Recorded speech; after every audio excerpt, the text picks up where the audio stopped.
नमस्कार, महाराष्ट्र टीवी 24 में आप सभी का स्वागत है। डॉक्टर केशव बलिराम हेडगेवार भारत के एक महान स्वतंत्रता सेनानी, चिकित्सक और राष्ट्रीय स्वयंसेवक संघ आरएसएस के संस्थापक थे। उनका जीवन राष्ट्रभक्ति, संगठन कौशल और समाज सेवा का प्रतीक है। केशव बलिराम हेडगेवार का जन्म 1 अप्रैल 1889 को नागपुर, महाराष्ट्र में एक मराठी ब्राह्मण परिवार में हुआ था। उनके पिता बलिराम पंत हेडगेवार और माता रेवती बाई थी। केशव बलिराम हेडगेवार बचपन से ही तेज तर्रार और देशभक्ति की भावना से ओतप्रोत थे।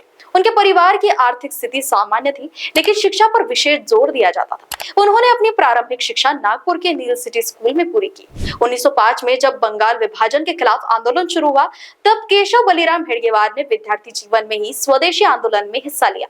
उनकी देशभक्ति की भावना इतनी प्रबल थी कि उन्होंने स्कूल में अंग्रेजी शासन के खिलाफ नारे लगाए, जिसके कारण उन्हें स्कूल से निष्कासित कर दिया गया।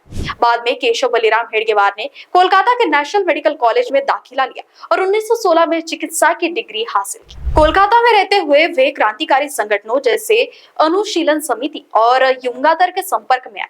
इन संगठनों ने उनकी राष्ट्रीय चेतना को और मजबूत किया। केशव बलिराम हेडगेवार ने स्वतंत्रता संग्राम में सक्रिय भूमिका निभाई। कोलकाता में क्रांतिकारी गतिविधियों के बाद वे नागपुर लौटे और भारतीय राष्ट्रीय कांग्रेस के साथ जुड़ गए। उन्होंने 1920 के असहयोग आंदोलन में हिस्सा लिया और नागपुर में कांग्रेस के सत्रों का आयोजन किया। केशव बलिराम हेडगेवार ने जंगल सत्याग्रह 1922 में भी भाग लिया, जिसके लिए उन्हें 1 साल की जेल हुई। जेल में रहते हुए केशव बलिराम हेडगेवार ने महसूस किया कि भारत की स्वतंत्रता के लिए केवल राजनीतिक आंदोलन पर्याप्त नहीं है, समाज में एकता, अनुशासन और राष्ट्रीय चेतना की आवश्यकता है। इस विचार ने उनके जीवन का लक्ष्य निर्धारित किया और राष्ट्रीय स्वयंसेवक संघ की स्थापना की नींव रखी। केशव बलिराम हेडगेवार ने 27 सितंबर 1925 को विजयादशमी के दिन नागपुर, महाराष्ट्र में राष्ट्रीय स्वयंसेवक संघ की स्थापना की। उनका उद्देश्य भारतीय समाज को संगठित, अनुशासित और राष्ट्रीय चेतना से युक्त बनाना था। केशव बलिराम हेडगेवार का मानना था कि भारत की स्वतंत्रता और प्रगति के लिए समाज में एकता, चरित्र निर्माण और हिंदू संस्कृति का संरक्षण आवश्यक है। केशव बलिराम हेडगेवार ने आरएसएस की स्थापना के पीछे निम्नलिखित प्रमुख उद्देश्य लिखे।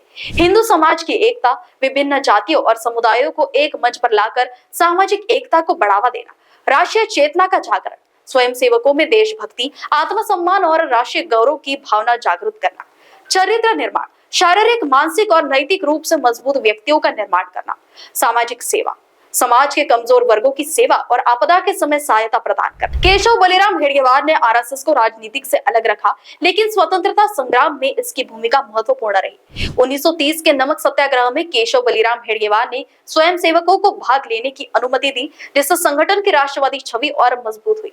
आरएसएस के स्वयंसेवकों ने अनुशासित और संगठित तरीके से आंदोलनों में हिस्सा लिया, जिसने कई नेताओं को प्रभावित किया। केशव बलिराम हेडगेवार ने अपने चिकित्सा प्रैक्टिस को सीमित कर आरएसएस के विस्तार पर ध्यान केंद्रित किया। उन्होंने आरएसएस को एक मजबूत संगठन बनाने के लिए कई रणनीतियां अपनाई।